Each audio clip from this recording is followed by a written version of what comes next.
বুঝলেন তো গাইস, দুপুরবেলা গ্যাসে গ্যাস খাইলাম শোইলা, আর সবাই মিলে একসাথে বসছি, তাহলে একটু আম্মাকা হয়ে যায় গরমের দিন। আমি অবশ্য কলকাতায় থাকি না, রাজস্থান থেকে কলকাতাতে আইছিলাম আমার বান্ধবীর বাড়িতে। তো অনেকদিন হয়ে গেছে আম্মাকাটা খাই নাই, তো আমি ওরে বলছি তো কর। তারপরে দেখুন গাইস বইসা বইয়াছে আম লইয়া দুইজনে।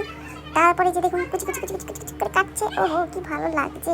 এই লঙ্কাগুলো আমি একটু ধরে দেখছিলাম, এতগুলো লঙ্কা বাবা দেবে নাকি, না না। তারপরে দেখলাম কুটে কুটোর ভিতর থেকে অল্প একটা দুটো পেট করে ওটার ভিতর দিল। গাইস দেখো লঙ্কাগুলো কি দারুণ লাগছে দেখতে, উফ ফ্রেশ।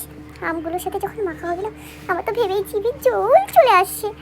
দেখুন পড়ে আছে আমের মধ্যে বিট, নুন লঙ্কা লঙ্কা লঙ্কা, ওয়াও ওয়াও।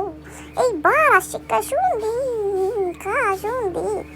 জিভে জল আসছে তো গাইস, জিভে জল আসছে তো। আরে গাইস জিভে জল আসছে তো গাইস, আমার তো জল আসছে জিভে। আরে বাহ অসাধারণ লাগছে দেখতে, কি ভালো। এটা আবার কি, এটা আবার পরে আমটাকে কুচি কুচি করে এটার উপর দিয়ে দিল, যাতে মানে তখন তো লম্বা লম্বা করে কাটা ছিল, এটাতে মানে যেটা মশলাটা ভালো করে মিশে যায় ওটার সাথে। মানে এত বুদ্ধি কোথায় থাকে, আমি তো বাবা মাখতেও পারি না, খেতেও পারি না, কি রে করবো। আমি তারপর চলে গেলাম এই যে কলা বাগানে কলা পাতা কাটতে।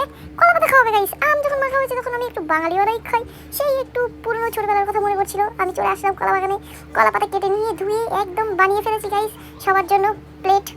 এইবার দিচ্ছে আমাদের ম্যাডাম, আমার বান্ধবী ললিতা, এবার সবাইকে দিল।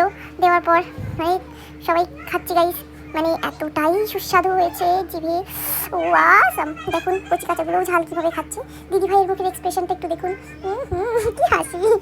আর এই যে আমাদের পুচকু, আর এটা তো আমার বান্ধবী ললিতা। আমিও খাচ্ছিলাম, সবাইকে দেখাচ্ছি। আমার মুখটা কেন দেখা যাবে না, দেখুন ক্যামেরাটা আমার হাত থেকে নিয়ে আমার মুখটাকেও একটু দেখিয়ে দিল। আমি তো মানে মানে এতই টক ছিল আর ঝাল ছিল। আর ছোটনদাকে জিজ্ঞেস করছি কেমন লাগছে, ছোটনদাও মাথা নাড়িয়ে বলে দিল ওয়াও।